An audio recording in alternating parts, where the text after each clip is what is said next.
let's talk about what acupuncture could do for you. Now, if you came here, there's a good chance that maybe you're looking to get out of pain, maybe you're looking to balance hormones, you're looking for fertility reasons to enhance that, maybe you're looking to improve your metabolic or digestive system. I can tell you the number one area that acupuncture has shined, has done its best work, most research, best understood, is related to pain. I've had the pleasure to help people get out of pain, and I've had the pleasure of seeing people right away, like pain gone in like 10 seconds. And acupuncture can be very quick, but I'm going to explain a little bit more like how does it actually get you out of pain. For one, we know that there's certain points that if we put a needle in that area, it's going to send a signal up to your brain, and it's going to tell your brain to release good hormones, good chemicals that actually these are strong painkillers, stronger than morphine. And right away as we're stimulating that, your brain is dumping good hormones that's making you feel good, that's making you feel a lot less pain, and that's really good. At the same time, there's other points that we can stimulate that's going to tell your brain, send blood to the knee or send blood to the back. And as we're sending blood to an area, that area is going to function, it's going to heal, it's going to regenerate a lot better. So basically, it's almost like we're playing the piano. We're touching an area. When we're putting the needle, it's going in the skin to touch a nerve. As it touches the nerve, it sends a signal so fast all the way up through your spine and your brain receives that signal, and then your brain reacts. And then depending on which one we're touching, there's different reactions. Sometimes it's telling your brain to produce different hormones. Sometimes it's telling your brain to send more blood to specific areas. And when it comes to pain, it can be so effective that we can see a result right away. Now, if you have pain, we might not always put a needle where you have pain. Like for example, if you have back pain, sometimes I'll put needles around your ankles. Or I'll put a needle, maybe actually instead of the back, I'll put a needle in the front, in your lower abdomen. And the reason for that is because sometimes where you have pain, that's not always the best area to put the needle. That area could be inflamed, it could be it's not always the best approach. So part of what I need to try to figure out is what will work best for you. And it's not a cookie cutter approach.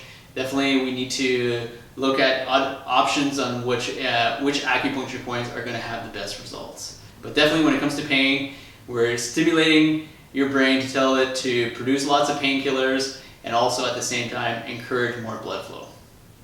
Okay, so the next area that acupuncture does really well, and what I keep hearing all the time is, especially after an acupuncture session, is how relaxed someone will feel. A lot of times they'll tell me, I slept so well after my acupuncture session. And for sure, when we do acupuncture, we know that we are stimulating hormones. One of the great things that we get to stimulate and produce is oxytocin. And oxytocin is the hormone that makes you feel good, and it's so healthy for you. It actually opens and dilates vessels when we stimulate and create oxytocin. That can have some great benefits for stress and anxiety. And I would say that's probably the number 2 area that I've helped the most.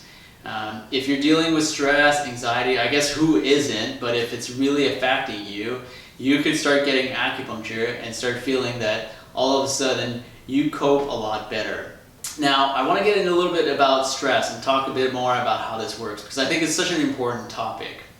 So when your body goes through a stress response, you have what's called your adrenals, and they produce what's called cortisol. And cortisol is a stress hormone. It's very healthy, we all have it, and we should produce cortisol.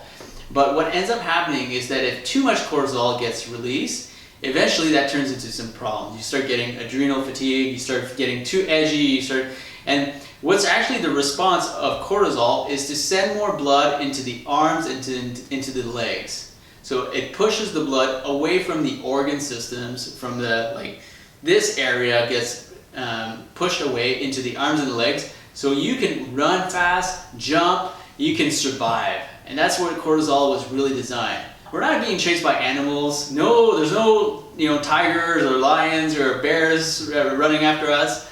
Right now it's more like emails, or it's like traffic, and it's like picking up the kids, and we have a lot of stress because we're doing so many things. And as all this stress accumulates, there's more cortisol and more cortisol, And whenever you have a lot of cortisol being rushed into your body, there's less blood flow going into your main organ systems. And that's where you start having like heartburn.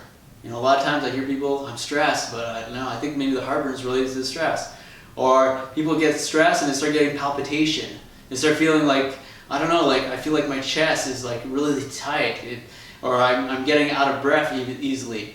Or when they're stressed, they start getting like their neck and their tension is all getting into the shoulders, and they're like, I'm so stressed, and it's affecting me that way. You know, when people are stressed, sometimes they tell me like I can't eat, or I start like having digestive problems. I start having IBS. My bowels are all over, and I know it's when I'm stressed it's like that. Well, guess what? Wherever there's lack of blood, and when you're stressed and we have high cortisol, there's less blood circulating in your organs, and whenever that's happening, you're going to have some problems. You know, for fertility, for example, a lot of us are sitting, there's less circulation going on around the ovaries, around the uterus, and that starts to lead to maybe PCOS, maybe endometriosis. If there's less blood flow in an area, it's not going to function very well. When we do acupuncture, for one, cortisol will go down. It's going to help benefit. We can actually put needles and it's going to relax the adrenals. It's going to tell the adrenals to make them a little bit more balanced and not always produce cortisol all the time. And as we do that, your body is going to stop having all the blood in the arms and the legs, and you have more circulation going on in the main areas. And that will be very more beneficial for you, not just to feel good and relax, but to know that your organ, your digestive system is working properly. Your liver is going to function much better. Your gallbladder is going to be able to do its job. Your kidneys, all these important, really, you know, your heart is going to be able to pump better. So many people when they're stressed, they're under a lot of stress, they start getting pressure, they start getting problems with their blood pressure. Well, as we start doing acupuncture, that could get resolved. Now, those are the two main things. So we're talking about pain, we're talking about stress. Those are like, I would say, probably 80% of what I end up seeing in the practice. All right, so there you go. Hopefully you got a better taste of how acupuncture works. You got to learn a little bit about me, and hopefully, like I said, you're gonna have just a better understanding, and this will lead to better results. At the end of the day, you know, as an acupuncturist, I just want to see people get well. There's so many great benefits of being healthy, and I would love to see you thrive. I'll see you next time.